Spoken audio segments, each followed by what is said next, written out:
BTB listeners, thank you so much for checking out today's episode. Listen, if this episode inspires you, do me a favor, take 5 seconds to shoot me a like and subscribe to the podcast. There are several more exciting guests that are in the pipeline, and I just can't thank you enough for your continued support, and let's keep paying the mission forward. My dad has this notebook with all my matches. He goes, every point I win, every point, like every game, every point.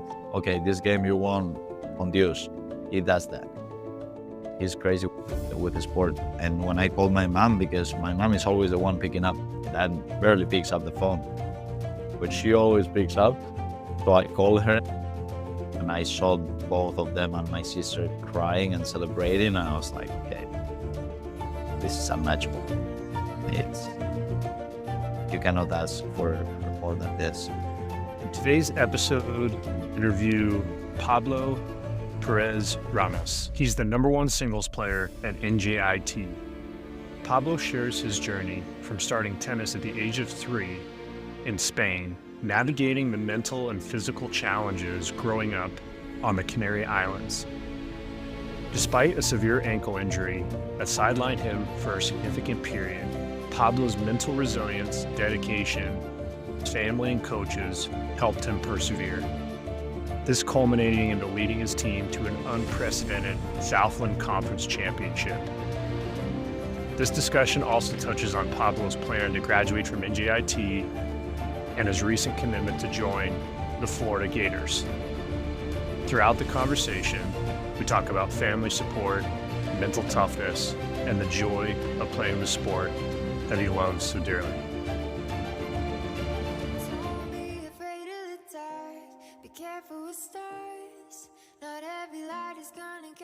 Welcome to the BTB Project, designed to empower listeners to identify their why and to live their best lives no matter the circumstances.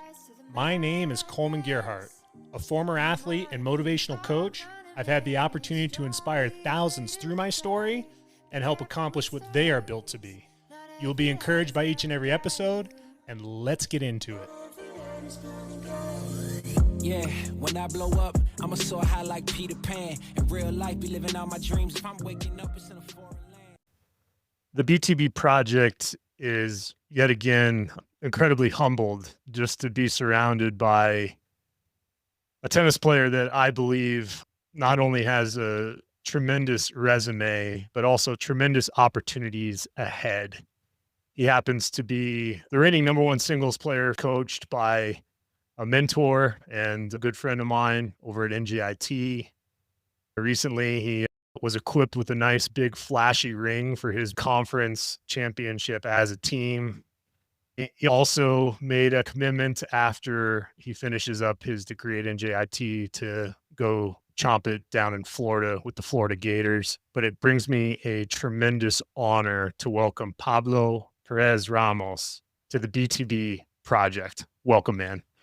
Thank you very much. First of all, thank you for having me, and I'm so excited about this. The path that you've taken to be a college tennis player in the United States is nothing short of extraordinary. And when I used to play, I always tell everyone that is interested in playing college tennis that I only played 4 Americans in 4 years. So I don't take lightly the sacrifice and the commitment that you and your family made to get to where you're at.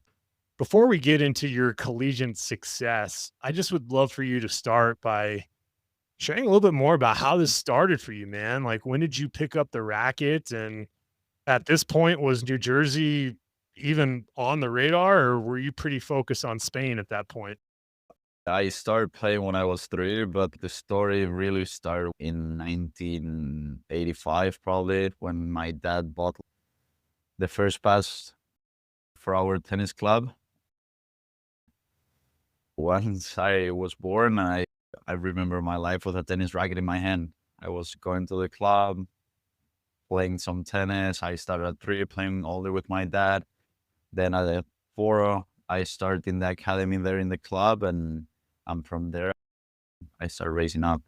My father is a huge fan of the sport, and he used to play really well. So I was like, okay, Dad, If we have to spend 4 hours in court every day, we will. And he was more than happy to do so. Yeah, I started there. Then I moved to another academy when I was 12. Then I came back to the same club and the same academy 2 years after. And it's where I finished my Spanish career, like to say so. And well, NJIT and New Jersey were not in the radar at all. I was just playing for fun. I was not even thinking about playing tennis. After high school, I just wanted to study something because I didn't think I was good enough to keep playing. And all of a sudden, like, people from my own clubs started to come to United States, and was when I realized that, okay, maybe I can try to. And my beginnings at NJIT were not good enough. I flew to Barcelona to play a tournament, and my assistant coach at the time think I was gonna go play anyway, so it's fine. But then that week, it ends up that I finished winning the tournament, and that's when NJIT, Aitor, and the head coach at the time, Ira Miller, sent me the offer to come and play for them. And that's how everything panned out. I wasn't thinking about coming to college at all. And then all of a sudden, my parents are leaving me in the airport with COVID, and they couldn't even check in the bags with me. They were just in the door of the airport. They were like, okay, you're going to a new continent, a new place to live. And that was it. So it was huge, a huge change for me. I don't take lightly what you said about some of the doubts that you had and trying to navigate, are you good enough? Listen, if you look at the world stage of tennis, Spain has always been so strong with the players and competitors that come out of your country. As I'm saying that, and the big names that we watch play at the majors on a daily basis, did you feel that pressure of trying to break through in a country like Spain? Or was maybe some of that pressure that you had put on by No, yourself? for me, every time I was going, because I'm from the islands, so I was basically playing every tournament in my islands, and I was having good results there. I'm 2 times regional champion, and everything was going well in the island. But every time I had to fly to the mainland, it was like I forgot how to play tennis. So I don't know if it was because I was not good or because the people there was way too good. Obviously but yeah, you feel a little bit of pressure, like having the name of Rafa Nadal always in the top of your head. But I don't know, for me, it was just when I was going to the mainland, and when I was playing tournaments outside of my city. I cross-reference that to what I can relate to. I was fortunate enough to play a lot of tennis matches with Hawaiians. So the state of Hawaii, people would fly from the island to the mainland to play tournaments, and they always seem to have a hard time competing on the mainland because they didn't get the same quality of competition per se. And it turned into a situation where they were really great practice players, but some of those mental tough moments of being able to know how to compete at that high level, I think it's obvious that you ended up eventually having some success, which led to you being recruited to NJIT. But could you maybe speak to some of those moments where it was really tough for you on the mainland in Spain to where maybe you had a breakthrough? Is there a time that you can remember that was like, I'm actually To start with a story, at 12, I was still playing soccer.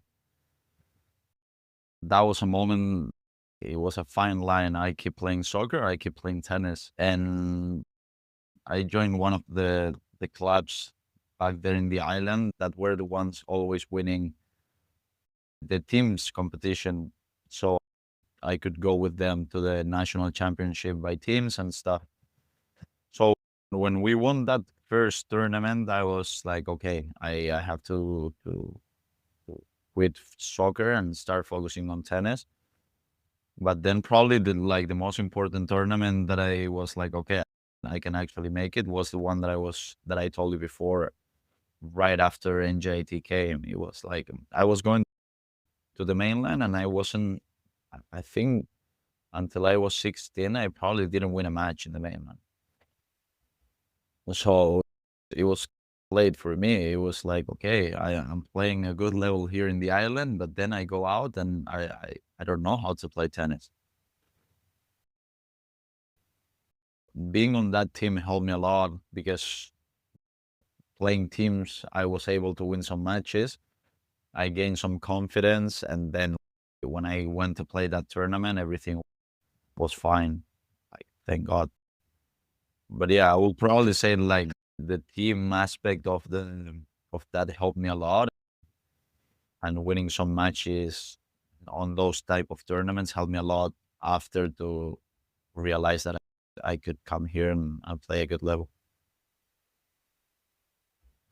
Now, obviously, NJIT is where you ended up. I'm just curious, when you were looking at making that shift to play college tennis in the States, were there some other schools that you were looking at as well, or was it just No, one? I don't know if you know how it works, but in Spain and in other parts of the world, you used to get an agency to try to get the offers for you. Okay. And well, I record the video of myself playing. I send my grades, my SAT scores, and everything. And NJIT was the only one popping up, and I was like, okay, I guess it's this one or nothing. And it went well. I cannot complain, but it was the only one, and I cannot be more grateful for the opportunity. Yeah. But yeah, it was the only one, and JIT was always the one in my head, because it was the only option. Not because I wanted to, it was the only option. So I had to make sure to go for it. So your parents put you on a plane, you leave your country, you leave your family, you get to campus. I'm just curious, that transformation, that life shift for you, Pablo, how was it for you your first couple days on campus? I mean, to be honest, I thought it was gonna be way worse. I mean, the guys here received me like one more member of the family, and it was something that I was not sure how that was gonna be. They picked me up at the airport the first day. Coach was not even signed yet.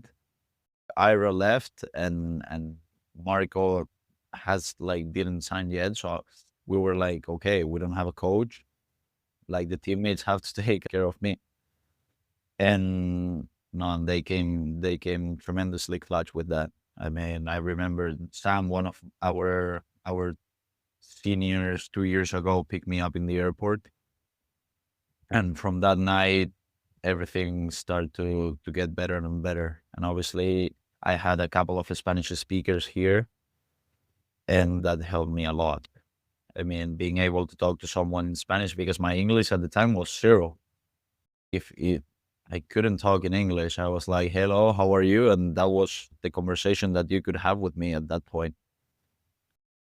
So yeah, Juan, my best friend here at the time, helped me a lot with that, and then I started like growing, and it was way better. Coach as well made sure that I was doing okay, and here at NJIT we have a lot of resources to make sure that people is in their best mental state. So Sure. I got to tip my hat to you on your English. You've come a long way and obviously communicate very well. thank Fantastic job. And I'm glad that people took you in and you felt support from the get go. And it sounds like, from what you said, based off of how you were recruited, even though NJIT was the only school that came up, the coach that you were speaking to at the time were they not there after you made the decision? Is Yeah. that correct? What? He retired for a year after I committed. Like, the good thing is that the assistant coach was Spanish as well, so he was helping me a lot as well. But yeah, coming here and don't have Nice. like the shape of a head coach was like, okay, what is going on? And then 2 days later, Marco signed, so it was perfect timing. That's always funny how timing works, and you're talking to someone that had 5 college coaches in 4 years, lots of changes and shifting, Wow. and as you know, with the landscape of the Yeah. NCAAs, things can change pretty quick. I wanna be able to obviously talk about last season and what you guys were able to accomplish for the first time in school history, but you and I both know that when it comes to your success, it always has a journey and some challenges that come with it. I know that in your 2021-22 season, you faced an injury that sidelined you for maybe it was right after the first match that year, and you didn't know what was going to come from that, and you had to navigate that setback. And for the listeners, I'd love for you to share what happened and what were the strategies that you had to put in place for you to get back on court and compete at a high level. Yeah. So I came here, I played my first Good. in September. Everything was going well. And in October, second tournament of the fall season, I broke my ankle. Yeah, it was a rough start, and then I healed up. Apparently I healed up, everything was good, ready to play. First match of the season in the spring, it happened again. At that point, I was talking to coach and I was like, Coach, I don't know if this is gonna keep happening or what was the problem. I gained a lot of weight my first semester. Obviously, I couldn't play. I was in America eating burgers, pizza, fries. It was like that. I We got lots of options for you here, man. I'm sure you've exhausted that. it was my fault. It was fully my fault. We have plenty of food here, but I was just okay. The burgers, the pizza look better than everything else, so I was just going there, and I gained 20 pounds my first semester. Obviously, sitting on the bench, not be able to lift, not be able to run, not be able to play tennis. It was more mentally tough than it was for for my for my physical condition. I was like, okay, I'm gonna be here for a year without doing anything. Zero development, zero tennis. I was lost at that point, but that's when Marco came clutch again, and he was like, okay, look, you have 2 options. One is just think that you're the worst person in the world and the most unlucky person in the world, or 2, you take this as a learning path and you learn from there. And I was there, like I was waking up at 6 a.m. with the guys, going to live with them, just watching them live, then going to court at 10, spending 3 hours on court watching the guys play. And honestly, I think it was the most helpful experience of my life. I learned a lot from being sitting on the bench and just seeing what was going on. And I also learned a lot how college tennis was, because if you threw me out there like the first match of the season or the second match of the season without knowing what college tennis was, I will be in shock, and I don't think I will be ready to play tennis at the best of my capabilities.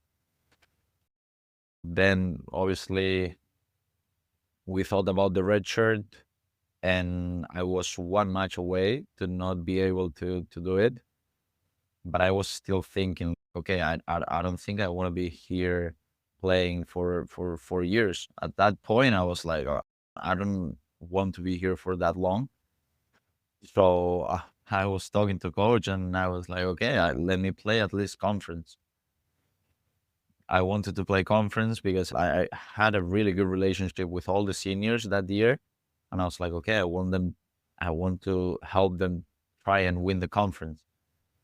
And coach didn't let me do it. And it was the best decision probably that he took, because he took it for me, but it was probably the best decision of my life, not playing that conference. So be able to do the redshirt and have my 5th year now. That's really telling, because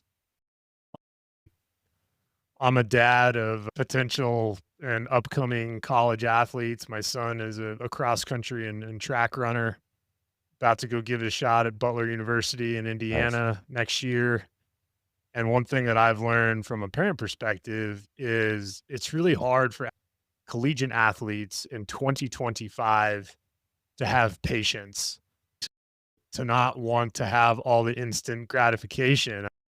NIL deals, guys, whether it's right or wrong, they're playing high level of college tennis, and then they're having some success on the tour, and they decide to forego their remaining years of eligibility. As I'm speaking about some of those trends, and you think back to that moment where coach said, "We're going to redshirt you." Was there any ounce of you in that moment that was a little bit frustrated, or were you truly trusting the process at No, that no, point, 100% Pablo? I was pissed at coach. I was probably like not talking to him for like a week.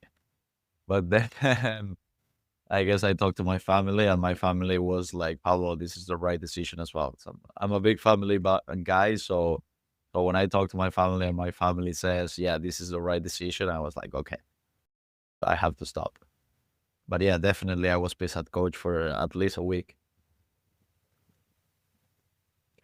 Let's take that moment of being frustrated, and I would have loved to be a fly on the wall to hear some of those conversations you had with coach and your displeasures, but we'll save that for another podcast.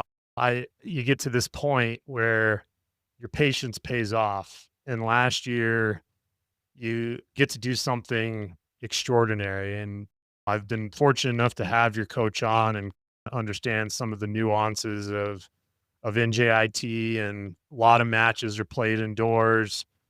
Guys are hitting big serves, you get into the nets, you're ending points quick. You got some outdoor matches that you might have to go down to Texas, and the points get longer and things get a little bit tougher. You recently, I believe, got to go out there with your boys to I think a basketball game and little ring ceremony, right? And see these flashy rings that probably had to mean a lot to you. But if you reflect back to that season, what do you remember? When things started, it was the same as the year before. We were playing really good at home. I think we went 11-0 the year before. The year that we won the championship, the loss came before. I think we lost the 3rd or the 4th game of the season, and that helped us a lot to, okay, we have to be humble this year. Like last year we were okay, and then we went to conference, and first round we were out. So I think that helped us a lot. And then like coach always does something that I think is really good, that he builds up the schedule super good. So we don't have like super difficult matches at the beginning, but then it all started like going harder. And it was super special. When we lost to Drexel in that 4th game of the year, 7-6 in the 3rd with I don't know how many match points, we sat down the team together and we were like, okay, if this is what we want, we have to work harder. And then starting perfect, we kept on winning. What happened? We go down to Texas. We start playing outdoors. We start with playing against team of our conference. And yeah, we go to Texas, 2 matches. We lost 2 matches. The coach sat us down again right after the match. And I was like, guys, we have to do something to improve this situation. We were an indoor team at the time.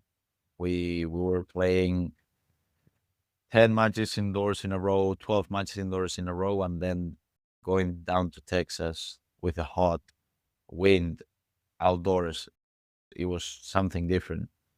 So we came back to campus, and coach started making us work at 6 a.m. 6 a.m., you guys put 100 and 200 volts in, and then you can go home. You can go home. No, the first one can go home. The other ones were doing sprints. So that really prepared us mentally, honestly. That's something that it was extremely helpful for us, for the whole team. And I think that's one of the keys why we won later on. Then, yes, we went to play Delaware, that they were 35 in the country at that point as well. Tremendous season from them. And we go play them outdoors at their home. And we beat Delaware. And at that point, it was, okay, well, maybe we can make it. Like, we lost 5-2 to Incarnate Word in spring break, but we just beat Delaware 4-2 at their home. So maybe we can make it happen. And then obviously going down there, the first match for us was super important. We have never won a conference match before. Where was the conference championships? It was in played? San Antonio. So it was not in Incarnate Word courts, but it was like 20 minutes away from that. Gotcha. And I find that interesting logistically, because here's your conference championship. You guys are in a conference that literally covers the entire United States. Being all the way on the East Coast and traveling all the way down to Texas, man, was that, like, logistically, is that a challenge for you guys just to get acclimated to the travel? It was, when I first came here, we were in the ASIN, that it was in, most of the teams are in Florida and North Alabama, like different teams as well. And I was like, okay, we're not even close to our conference.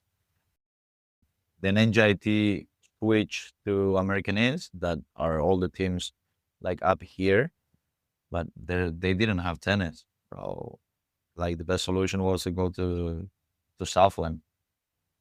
And it was, for us, it was like, okay, we will go play outdoors. I've been playing outdoors my whole life. I was not gonna have a problem with that. But then when you go down there, you have a problem. You, like, if you're not ready mentally, you really struggle. And yeah, that was what happened. The team went down the first year, and it was like 4-1 in an hour and 25 minutes. We were out of the courts. It was a shocker, but I think that also helped us a lot to make it happen next year. Like, we went there with another mentality, because we were like, okay, everybody here, like the year before we won, everybody here had a worse record than us. And we were like, okay, we're going to walk this conference. And it was super good for us to realize that the teams there play really high tennis level. And last year we went there with that mentality, and I think it was what helped us the most. Going there, hey guys, we have to play to beat these teams. And we were eager since the minute one. And well, the end of the story is likely super happy. But Absolutely. And, you know, I think of, again, that moment where you're fighting 2 ankle breaks and you're having a tough conversation with coach, and then you're fast forwarding to being able to win that championship and do it as, I believe, a captain, a team leader. When you really think back to that last point, the ball drops, you guys know that you won the conference championship. What kind of emotions were going through your head, knowing that this is the first time in NJIT school history that this championship has ever been won? well, it was a lot of pride. Before the first serve, I was like, okay, I'm gonna hit it as hard as I can. Hopefully it lands in, and that's it. No. I had too much points the game before. I didn't convert it, and then I was shaking. I was like, okay, let's go for this as hard as I can. he puts the return back, and then I have to hit a forehand. I'm like, no, please, no. I finally made it, and then the ball's landed in the net. I didn't have any emotions. I had guys like on me, and it was like, okay, first of all, I have to get out of here, and then second, I can start thinking about how I'm feeling. And we went to talk to coach, and then when I called my parents, I started crying like I've never cried before. And I was talking to my mom, and I was like, "Mom, I don't know how this happened, but it just happened. Like, it is an incredible feeling. I couldn't stop crying for like 3 or 4 minutes, but it was an incredible sensation. I mean, all the work that we put during that year, I think it paid off, and that's all you can ask for a team. Like, we work super hard that year, and we're working probably harder this year because we know how difficult it is to repeat, but the feelings are unmatchable. I don't think I will experience something like that in my life right now. I want to draw a circle around that for just a sec, Pablo, because you're saying something that really resonates with me, and that's the relationship with your mom. I myself got to play a few matches, and my mom was a tremendous impact in my life. Some good ways, some not so good ways, but ultimately she loved watching me play tennis. And she unfortunately passed away when I was 20. And that following semester, I was playing a tennis tournament that was down at Creighton in Nebraska. And it was a pretty high level tournament. Along with the story, like, you think of the most insurmountable aspects to a team being able to make an impact, and we didn't have a shot to win anything as a team, but somehow, some way, it was 5 3-set tiebreakers in a row. I came through and won the singles championship for the bracket, and I just remember that same kind of emotion that you're talking about. And I thought about, man, it would have been awesome to share this moment with my mom. Now, granted, I had some teammates that were pretty excited that I won as well, and I was trying to get out there just like you. But when I say that, man, I don't know if your mom was able to come out to watch that conference tournament or your family, but if not, what was that conversation like? What made it emotional with your parents, and how ultimately did it go from you getting on a plane to come to the United States, not knowing what was going to happen, to that moment? How much did that mean to Yeah, you? it means the world. I cannot be one of the things that I'm more thankful in my life is to have everybody on my family supporting me. And well, they couldn't watch the game because the VPN didn't work in Spain, like with ESPN and stuff. They couldn't watch the game, so they were Yeah. following the stats, and the stats stopped in the 5-3 in the third. Oh, They, refresh, yeah, right? they were like, "What's going on?" Something happened. It And was a day that we were not supposed to play because it was raining as well. So they were like, "Okay, maybe it was because of that." And when I called my mom, she doesn't like to watch my matches. She's super nervous about it. My dad is the one always watching me. My dad has this notebook with all my matches. He goes, every point I win, every point, like every game, every point. Okay, this game you won on Dios. He does that. He's crazy with the sport. And when I called my mom, because my mom is always the one picking up, my dad barely picks up the phone. I don't know why, what's going on in the house, but she always picks up. So I called her, and I saw both of them and my sister crying and celebrating. And I was like, okay, this is unmatchable. You cannot ask for more than this. I love that, man. Unbelievable accomplishment to you in that program, and sure it made your parents proud. Full circle moment. And I want to touch on some of the attributes that you carry as a player that I think can lead to these types of results, and that's your mental toughness. I've been able to watch some of the highlights of you competing, and you're a grinder, man. You're out there, a lot of passion, a lot of balls back in the court. And when you have your opportunities to be aggressive, you take those chances, as you mentioned, winning the conference championship. But your coach and I have been talking a lot about the mental side and some of the attributes that players can do off the courts to help them prepare for matches, yoga, breath work. Knowing everything that you've been through on the court, what are some things that you've learned as a college athlete to help manage your emotions when you're trying to serve it out at 5-3 in the third? What are some of the things that have been able to help? First of all, we were talking before about my walking class. I also took like a yoga class last semester here, so it helps a lot. We had our meditation coach here as well. It's a friends of coach, and we're talking to them like he's always there for us.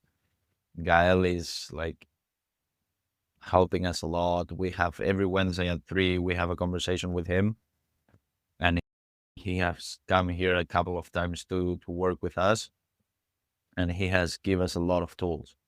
So we have a lot of tools to work with. And when I am trying to close a game or it's a deuce, I need to breathe a lot. I need to go to my towel. I need to go to the fence.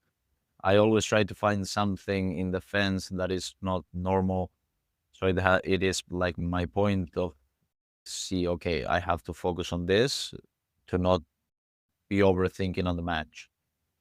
And well, I think both Mark, my assistant coach, and Marco has a good job as well with that, because every time they see that I'm like struggling a little bit, they try to stop the match, tell me, hey, you have like to breathe, you have to do this, this, and this, and use your tools. I mean, we even have tools like when we go and warm up, we're always constantly thinking, okay, the ball is bouncing and I'm hitting the ball. The ball is bouncing and I'm hitting the ball. And that's all coming from Gael and the meditation that we're doing. I mean, I like to meditate once in the morning and once in the afternoon to relieve pressure, and that's huge for me, especially when I go to the matches. If you see a match like one of my matches, you will think, okay, this guy, it's an angry man, because I am sometimes. But then when it comes like to the important points, I'm super calm. And that's something that I think it's been helpful for me, like inside of the tennis court and outside as well. So if you had to reflect back on the Canary Islands and going to play these tournaments on the mainland as a junior, if you had some of the tools you have now with the meditation and were practicing that back when you were a junior, do you think that would have changed some of the results you had? Drastically. I will have been a different player for sure. I didn't think that the mental standpoint of tennis was that big until I came here. I was just going there on court, playing, hitting balls, and that's it. I was not worrying about how I was thinking about the point, how I was recovering after the points. I was just going there, hitting the ball, and that's it. Now with those tools that I have right now and all I have learned during all this path, it will have been like a way different story for me for sure. Oh, absolutely. And getting to a point now to where you've won a conference championship, you got a taste of the NCAAs last year. You start a new year this year. I know that the fall might have not been ideally what you guys wanted starting wise, but you're back at it again here in the spring. And you were 18-2 last year in singles, Pablo. That's a heck of a record. And knowing now that you're the ones with the target on your back being the conference champions, what's harder for you, chasing the championship or defending it? No, I think it's defending it for sure. Like last year, as I said before, we were super eager. Like we really wanted to win. And I think that's a feeling that our rivals have now. I think they are competing and practicing just to beat us. not even for a championship. They are practicing to beat NJIT and to say, okay, we beat the champions last year. So it's hard right now. We know that we're doing the best job we can. We're actually playing harder, working harder than last year by a mile. And yeah, it's gonna be difficult. It's gonna be super hard to repeat because I think it's one of the toughest thing to do in sports, that is repeat. But coach has been like really into that. Guys, they are coming after us, so we have to put that one more gear and go there and beat them again. And that's the goal for this year. Is it a little bit to your advantage knowing that you have a coach that absolutely knows what it's like to be in your guys' shoes? Two-time national champion as a player, Marco Mediucci. Is that kind of cool to know that he's been there, done that, and can maybe allow you guys to realize that you have someone in your corner that knows exactly how you feel? Yeah, and I think that's one of the things that make us respect him that much. And Mm. out of that, like obviously he had a successful college career, but then as a coach, he's been like tremendous as well. And for us, he's just not Yeah. like thinking about how we're playing. He always think about how we're feeling, and that's something that I think that makes him more valuable for us. I think that if he was just telling me how to hit a forehand, we'll probably not connect as well as we do. But him caring about how I'm feeling, about how everybody's feeling, it's something that it's way better for us. And I don't think there's many coaches out there caring that much as Marco does for us. Yeah, and being able to do the balancing act that you do, not just on the tennis court, but with your academics. Obviously, you're winding down your undergrad career, majoring in business, and doing the juggling act of being a student athlete, coming from another country, language barrier. I just have so much respect for what you've been able to do to this point, Pablo. But with that said, you have the ring ceremony, you have the reflection of the injuries and how you got here in the first place. If you think of an ideal moment for these last few months at NJIT, when you are doing your meditation, if you're anything like me, I'm visualizing what's possible. I'm looking into what I'm capable of doing in my mind, in my thoughts to create a physical outcome. What would be that ideal physical outcome for you and the program the end of this Oh, year? another ring. I think that's what the goal is. We are not caring anymore about the rankings. The rankings were something good for the program like last year. Okay, we were 57 in the country at some point. That was good, but I think that what we want is another ring. We want to get there and get one more, and for me, finishing this journey at NJIT in the highest possible note. And for me personally, and seeing how the guys are playing and seeing the team that we have this year, for me will not be crazy even to win a round in NCAAs. I think we have the team to do that, and if we have like a good draw, it's possible for us with how these guys are practicing and competing, honestly. It's certainly an exciting time for you, and obviously being able to be a leader and share these moments with the guys and your coach. It's just got to be pretty awesome. But also too, in the world of going back to that red shirt moment, it's given you an opportunity to graduate from NJIT here in a few months and ride off into the sunsets, but you have eligibility. And it's awesome news a few days right before this recording that here you are wanting to give it a shot down and be a Florida Gator. Why don't you walk the listeners through the landscape of being an NCAA athlete that can graduate and still have an opportunity to give it a shot at another school. What does that mean to you? When I had to decide about the redshirt, as I told you before, I was mad at coach. Now I cannot be more thankful for that because I have the opportunity to go somewhere else, somewhere where they've been national champions. My first year here, they were national champion. Oh, what can I say? It's it's incredible, like the opportunity that I'm having, and it's something that I want to take as much as possible to try to improve as a tennis player, and then be ready to try and go pro because that's the goal. And I think Coach Steinberg down in Florida and the whole coaching staff are the best fit for me to go there, try to improve the most before going into the tour. And it is an incredible feeling to be a Gator, obviously. It's when you see, it's probably when you see the movies when you're back at home, and Florida is one of the top schools you will see. And obviously with Shelton coming out, Florida, it is huge for me as well. Because that means that they're doing the right thing down there, and I'm super excited to join them.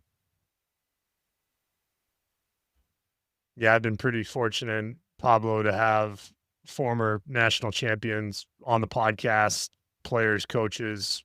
Dick Gould at Stanford, he 17-time national champion as a coach.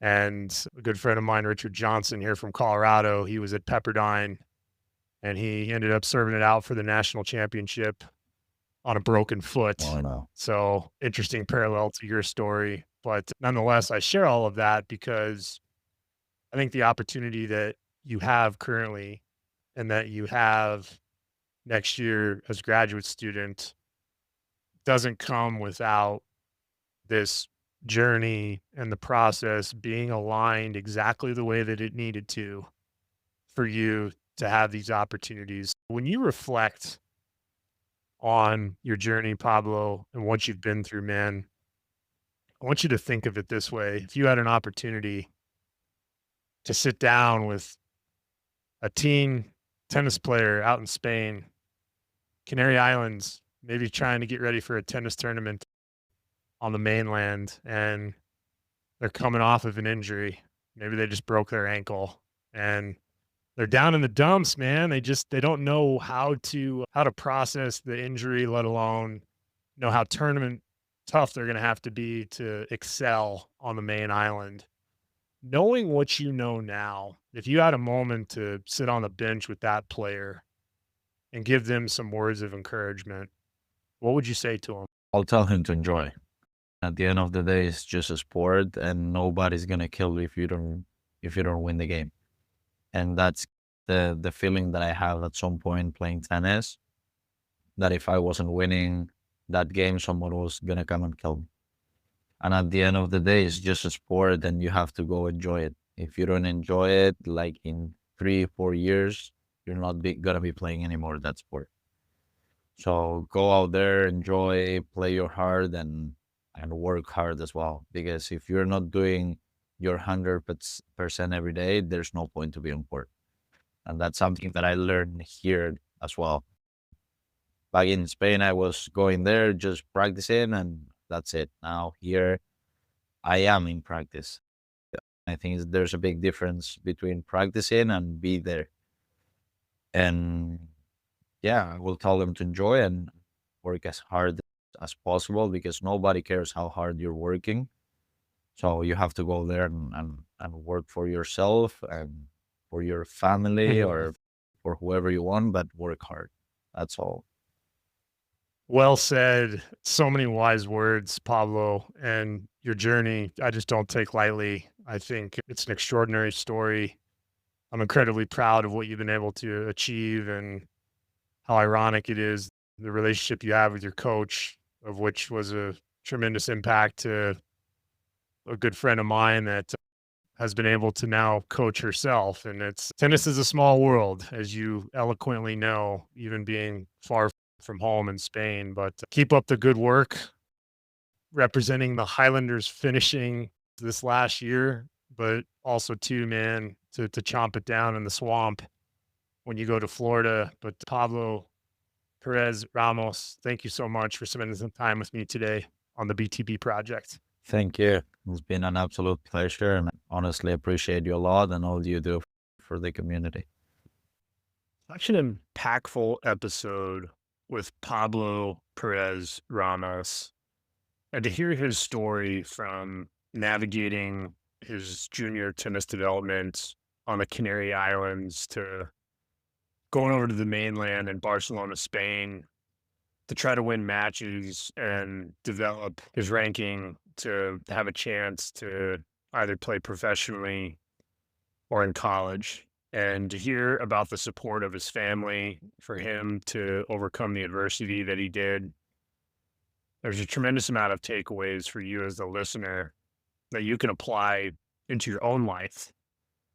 Each and every one of us have situations where there's ups and downs, and our ability to find the silver lining of belief, and as Pablo said, being able to go back to his why and the power of family, the support system that he had to get through those difficult circumstances, was one of the many takeaways that I had from the conversation. Listen, if Pablo's episode impacted you, do me a favor and like and subscribe to the BTB Project. Better yet, send this message to a family member, friend, or colleague, and tell them about Pablo's story. Tell them how it's something that would be beneficial and influential to them. It's this BTB community and sharing these stories together that truly provides lasting impact and to help us live the legacy of impossible is nothing. As always, I'm proud of each and every one of you. And until next time, take care.